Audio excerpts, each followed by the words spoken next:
নীল গঙ্গোপাধ্যায়ের একটাই তো কবিতা লিখতে হবে। লিখে যাচ্ছি সারা জীবন ধরে। আকাশে একটা রক্তের দাগ, সে আমার কবিতা নয়। আমার রাগী মুহূর্ত, আমার ব্যস্ত মুহূর্ত কবিতা থেকে বহু বহু দূরে সরে যায়। সে দুঃখের জনজ, সে তার সহোদরকে চেনে না। একটাই তো কবিতা লিখতে হবে, অথচ শব্দ তাকে দেখায় না সহস্রার পদ্ম। যজ্ঞ চলেছে সাড়ম্বর কিংবা যাজ্ঞসনী, অজ্ঞাতবাসে একটাই তো কবিতা। কখন টলমলে শিশিরের শালুক বনে ঝড় উঠবে তার ঠিক নেই।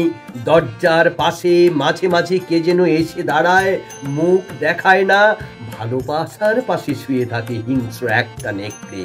নদীর ভেতর থেকে উঠে আসে গরম নিঃশ্বাস। একটাই তো কবিতা লিখতে হবে। অগোছালো কাগজপত্রের মধ্যে উঁকি মেরে ব্যর্থতা অপমান জমতে জমতে পাহাড় হয়। তার উপর উড়িয়ে দেবার কথা স্বর্গের পতাকা।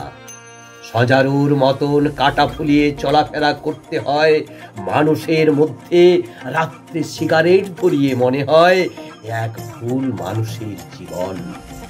ভুল মানুষেরা কবিতা লেখে না, তার অনেক দূরে যেন বজ্রকীট উল্টো হয়ে পড়ে আছে। এত অসহায় নতুন ইতিহাসের মধ্যে ছড়িয়ে থাকে সম্রাটদের কাঙালপনা। একটাই তো কবিতা লিখতে হবে। লিখে যাচ্ছি, লিখে যাব সারা জীবন ধরে। আবার দেখা হবে।